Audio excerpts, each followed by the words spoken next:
প্রিয় ভাইয়েরা, আমি বলেছিলাম যে একদল খেয়ে গিয়েছে আরেক দল খাওয়ার জন্য রেডি হয়ে আছে। তো এখানে কি আমি কোন দলের নাম বলেছি?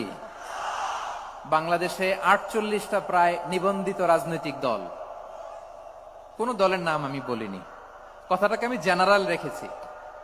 দায়ীদের বৈশিষ্ট্যই এটা, দায়ীরা জেনারেলি কথা বলে, যার যেই মেসেজ নেয়ার তারা সেখান থেকে নিয়ে নেয়।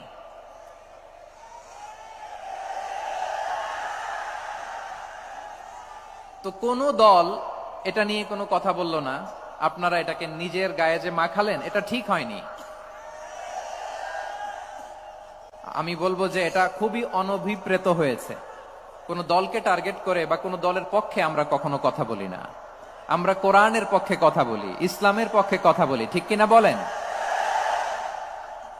সো একটা জেনারেল কথাকে যদি আমার রাজনীতিবিদ বন্ধুরা নিজেদের গায়ে মাখেন, ক্ষুব্ধ প্রতিক্রিয়া জানান, এতে করে সাধারণ জনগণের কাছে একটা নেগেটিভ মেসেজ যাবে ওনাদের ব্যাপারে।